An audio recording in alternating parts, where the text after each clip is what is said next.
Em nome do Pai, do Filho e do Espírito Santo. Amém. Bom dia. Do Evangelho segundo São Lucas. Nos dias de Herodes, rei da Judéia, vivia um sacerdote chamado Zacarias, do grupo de Abia. Sua esposa era descendente de Aarão e chamava-se Isabel.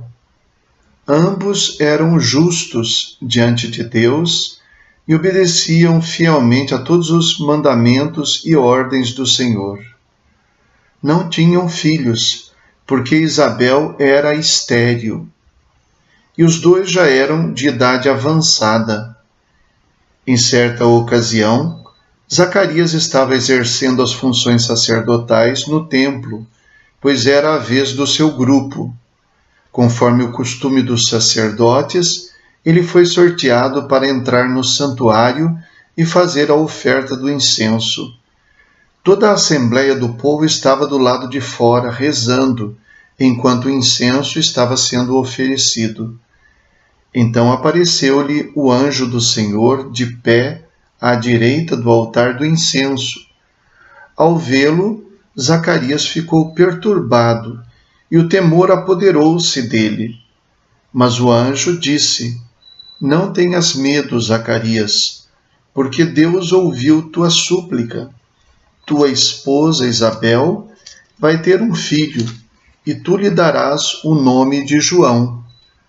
Tu ficarás alegre e feliz, e muita gente se alegrará com o nascimento do menino, porque ele vai ser grande diante do Senhor. Não beberá vinho nem bebida fermentada, e desde o ventre materno ficará repleto do Espírito Santo. Ele reconduzirá muitos do povo de Israel ao Senhor seu Deus, e há de caminhar à frente deles com o espírito e o poder de Elias, a fim de converter os corações dos pais aos filhos e os rebeldes à sabedoria dos justos, preparando para o Senhor um povo bem disposto. Então Zacarias perguntou ao anjo: Como terei certeza disso? Sou velho e minha mulher é de idade avançada. O anjo respondeu-lhe: Eu sou Gabriel. Estou sempre na presença de Deus e fui enviado para dar-te esta boa notícia. Eis que ficarás mudo e não poderás falar até o dia em que essas coisas acontecerem, porque tu não acreditaste nas minhas palavras, que hão de se cumprir no tempo certo. O povo estava esperando Zacarias e admirava-se com a sua demora no santuário. Quando saiu, não podia falar-lhes, e compreenderam que ele tinha tido uma visão no santuário. Zacarias falava com sinais e continuava mudo. Depois que terminou seus dias de serviço no santuário, Zacarias voltou para casa. Algum tempo depois, sua esposa Isabel ficou grávida e escondeu-se durante 5 meses. Ela dizia: Eis o que o Senhor fez por mim, nos dias em que ele se dignou tirar-me da humilhação pública. Palavra da salvação. Glória a vós, Senhor. São Lucas, no início do Evangelho, coloca como que em paralelo a história da anunciação e do nascimento de João Batista ao lado da anunciação e do nascimento de Jesus. E através destas duas narrativas, nós podemos perceber o que existe de especial no nascimento e na anunciação de Jesus. É claro que João Batista tem uma missão própria dentro da história da salvação. Mas no Evangelho da infância, a descrição da anunciação, do seu nascimento, podem ser colocadas para que a gente faça uma comparação com o nascimento e a anunciação de Jesus. Antes de tudo, aqui se trata de um homem. A anunciação a Maria terá como uma qualidade especial é que a revelação de Deus a promessa de Deus e quase que uma aliança acontece não com o homem numa sociedade patriarcal, mas acontece com uma mulher. A mulher entra de maneira especial na história de Jesus. Zacarias é um sacerdote. Maria é uma mulher do povo. Há muita diferença. É de se esperar, ou pelo menos era de se esperar naquela época, que Deus se manifestasse especialmente e oficialmente através de quem exercia funções sacerdotais. Em Zacarias isso acontece, mas com Maria será diferente. Será com uma mulher do povo, no cotidiano da sua vida. A situação de Isabel. Isabel era idosa e estéril. Maria era jovem e virgem, capaz de gerar a vida.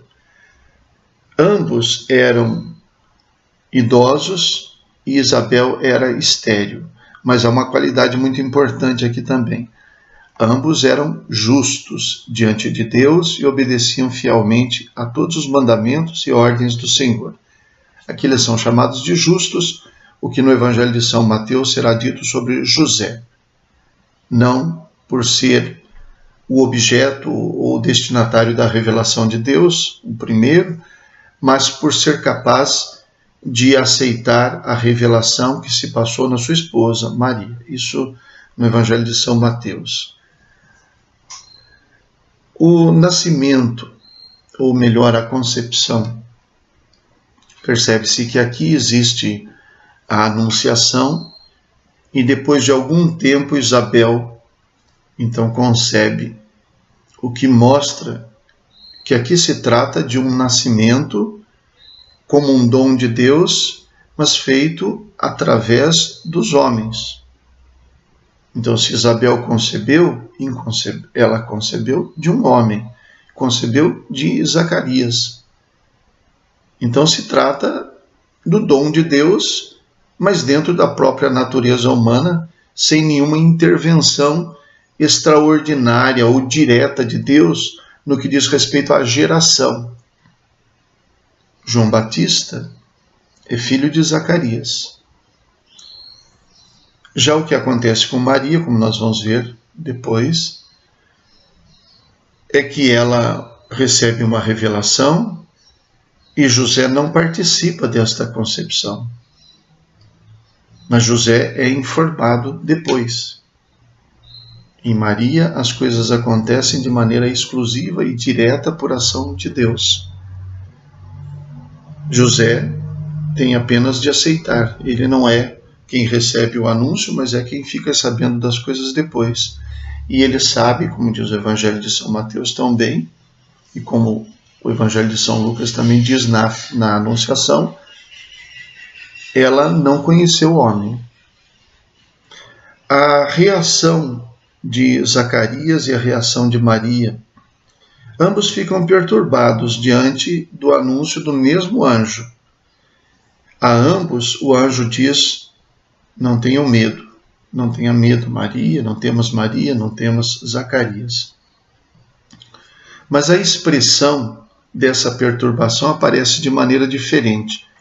E para um, isso é contado como falta de fé, como não acreditar. E para outra, para Maria, é contado apenas como uma dúvida que o anjo esclarece. Então, Zacarias pergunta: como terei certeza disso? Por quê? Porque eu sou velho e minha mulher é de idade avançada. Maria vai dizer: como se fará isso se não conheço nenhum homem? São coisas parecidas, mas muito diferentes no seu conteúdo. Zacarias diz: como terei certeza? Ele verdadeiramente se fecha para acreditar ou tenta submeter o anúncio a uma prova, a uma confirmação visível. E isso é visto como falta de fé. Já Maria apenas questiona como as coisas deveriam acontecer. E para ela isso não é contado como falta de fé, mas como uma razão para o anjo explicar-lhe que aquilo que vai acontecer nela é obra direta de Deus. Também no anúncio se diz a Maria que o Espírito Santo a cobriria com sua sombra. Aqui no anúncio diz que João Batista, desde o ventre materno, ficaria repleto do Espírito Santo, o que depois na visita de Maria a Isabel aparece com toda clareza, quando a criança estremece no seu ventre. E sobre Jesus e João Batista também o que se afirma é totalmente diferente, como também o nome. Então, João Batista reconduzirá muitos do povo de Israel ao Senhor seu Deus, há de caminhar à frente deles com o espírito e o poder de Elias, a fim de converter os corações dos pais aos filhos e os rebeldes à sabedoria dos justos, preparando para o Senhor um povo bem disposto. Ele se chamará João, que quer dizer Deus é propício. Já de Jesus se diz que ele será grande, será chamado Filho do Altíssimo. E ele se chamará Jesus, porque salvará o seu povo dos seus pecados. De fato, o nome Jesus significa Deus salva. Então, para nós contemplar o anúncio e o nascimento de João Batista, nos colocam num contato mais direto com a grandeza e com a maravilha do que Deus realiza em Maria. É uma história que continua a revelação de Deus do Antigo Testamento, mas é uma história definitiva, totalmente nova, por um lado, porque jamais se realizou aquilo que vai se realizar em Jesus, conforme a promessa feita pelos profetas no Antigo Testamento e também conforme o anúncio que o anjo fará a Maria. Rezemos. Ó Deus, que revelastes ao mundo o esplendor da vossa glória pelo parto virginal de Maria, dai-nos venerar com fé pura e celebrar sempre com amor sincero o mistério tão profundo da encarnação. Por nosso Senhor Jesus Cristo, vosso Filho, na unidade do Espírito Santo. Amém. O Senhor esteja convosco, Ele está no meio de nós. Abençoe-vos Deus Todo-Poderoso, Pai, Filho e Espírito Santo. Amém. Bom dia, fiquem com Deus.